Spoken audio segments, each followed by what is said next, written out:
Alright you guys, welcome back in. It's been a minute since we've done a solo One Piece video, but I thought to break the monotony, we would come in today with better translations of Volume 106's SBS. I like to imagine you guys know what the SBS is, but if you don't, it's essentially a question and answer section from Oda, where sometimes he will drop some pretty interesting lore and tidbits, or he'll just go there to meme. But regardless, we are here to talk about all of the current Volume 106's SBS, so let's hop right into it. So Oda starts off the SBS by saying, "Artificial intelligence is advancing at an amazing pace. It is said that our evolution as humans is accompanied by lies. It is thanks to lies that we have been able to form factions, groups, and organizations. When we can finally create robots that can lie to us, our history may change drastically."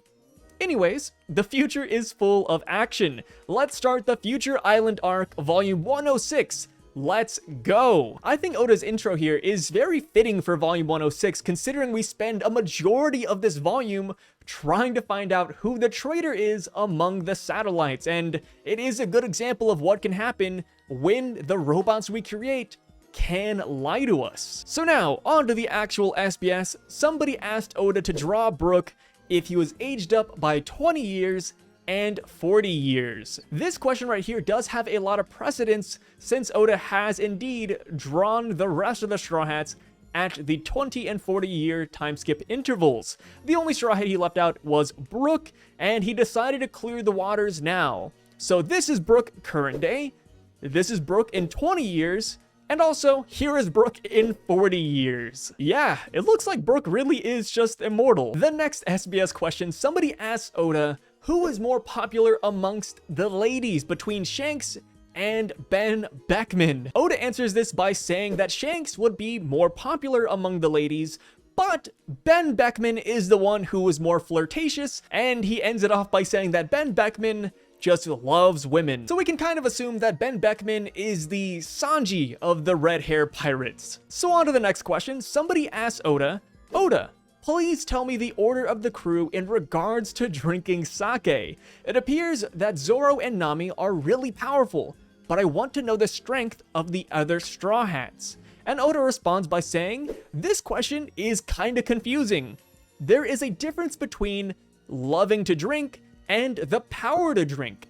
I think Luffy has the ability to drink, but he would make food a priority first. So the order in terms of drinking would be Jinbei, Zoro, Nami, Frankie, Sanji, Robin, Brook, Usopp, Luffy near the bottom, and to finish it off, we have Chopper in last place. Probably because he's underage. On to the next question. It is about the food machine that is on Egghead Island and its capabilities. And Oda gives us a little bit of info about it, saying that the machine on Egghead Island has dishes from around the world, and that this dream machine can make whatever you want within a minute, and also has more than 500 dishes. You hear that, Sanji? You need to watch your back. This machine might just take your job. This next question is kind of interesting because I didn't even know this was a thing or even notice this in the first place when reading Egghead Island, but apparently we saw a cat creature on the island, and somebody asked about him, and Oda decided to give us a little bit of lore and a name drop.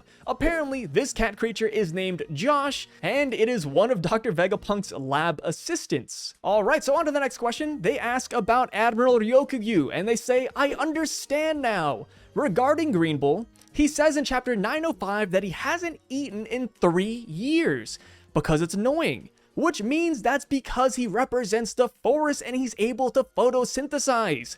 As long as he gets the nutrients, he doesn't need to eat. Is that correct? And Oda simply says, of course. To follow up that question about Greenbull, we have 2 more questions about him back to back after that. The first one, Oda pretty much clarifies where Aramaki's tattoo comes from, and it's based off of the Rakugo play called Shinjao Shingyu.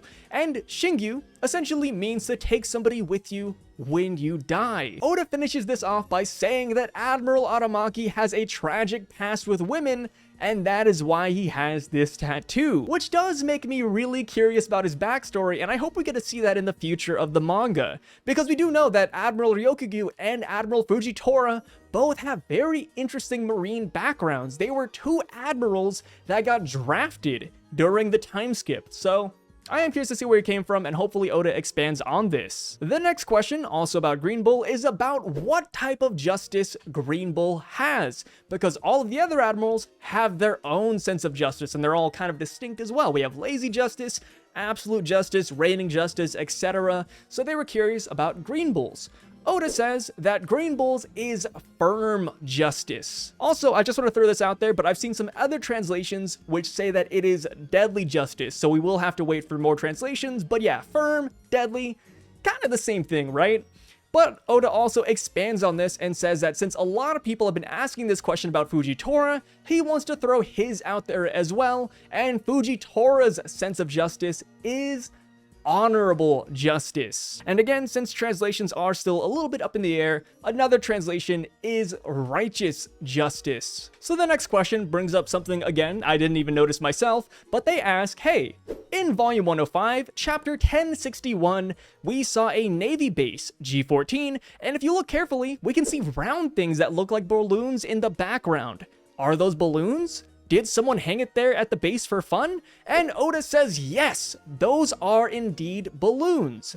The G14 branch is close to Egghead, so the children who are victims of Punk Hazard, back in volume 67, are staying at that base for treatment after being examined by Vegapunk. The Navy base is a tough place, so in order for the children to feel even the slightest bit safe, Vice Admiral Dahl ordered some hanging balloons, which I think is a pretty good nod. It shows how much detail Oda is putting in the background. Another thing Oda reveals in the SBS is butts. Yes, you heard that right. Oda loves butts and all that good stuff. And if you read the other SBSs, they are littered with butt lore. And Oda decides to give us some here as well. So in the SBS, Oda says we see mini drawings with different angles of butts on Egghead Island. I've been practicing with different designs currently, and I ended up with costumes that show butts, which is in reference to Nami, Lilith, Robin, and all the women on Egghead Island. And he says that he researched how to draw sexy butts. It's fun to draw butts now because I can draw them well. And I don't think that many people will disagree with Oda here. Thanks, Oda, for the hard work. On to the next question. It reveals a little bit of lore about Sentomaru and his relationship to Dr. Vegapunk. Somebody asked about it, and Oda says that the Navy once received a report that wild bears are attacking human villages on a certain island, and Dr. Vegapunk accompanied the Navy to help create a plan to fight off the bears. But when the Navy was investigating a certain dangerous area, they encountered a boy who defeated all of the bears with sumo wrestling, and he called himself the King of the Mountain. And that boy was Sentomaru.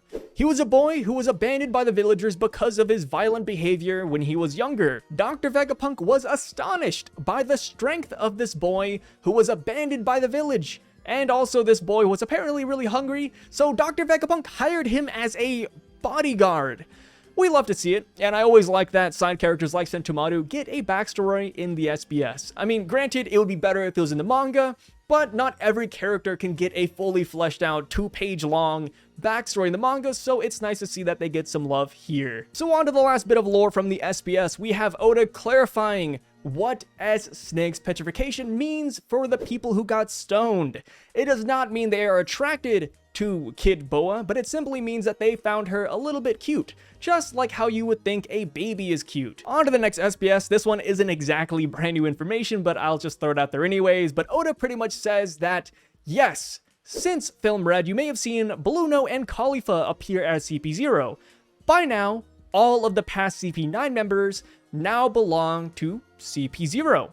Among CP0, those who possess masks are Lucci, Kaku, and Stussy, and the masked assassins are assigned to more special missions than the other CP0 members. So with that remark, he's pretty much just clarifying why Jabra, Bluno, and the rest of the boys are not at Egghead Island currently. And that is simply because they just are not powerful enough or skilled enough for it. So now, on to the final SBS question. They are wondering about Law's K-Room ability that he has when he awakens his Devil Fruit. And Oda says, basically, the room technology allows him to create his own surgery room, and he can do whatever he wants inside its peripheries. K-Room allows him to attach his sword to the room, and Law can control the sword as he wants inside of it, For example, he can extend the sword or even create a shockwave using the sword, and the letter K stands for sword or knife. Another technique found in Law's Awakening is the Re-Room. The letter Re comes from the word to leave or distance, and it allows him to create a room that is away from himself. Before his awakening, Law had to stay inside his surgery room, but with the awakening, that is no longer necessary. Oda finishes off by saying, I know this all sounds a little bit complicated, but that is normal. Alright, so that rounds off this volume's SBS. Please let me know down below which one was your favorite question and or answer. I would love to hear that, and if you have a second to spare, please consider subbing and liking the video as well. But with that being said, hey, thank you to the channel members and Patreon members here on the side. You guys are the freaking best, and if you also have more seconds to spare, I also have a anime reaction channel that reacts to more than just One Piece, and I also have a gaming channel, so please check that out down in the description if you want to. You don't have to, but I'd really appreciate it nonetheless. But hey, we only have 1 week left until One Piece is back, and hopefully I will see you guys then. Signing out. Peace.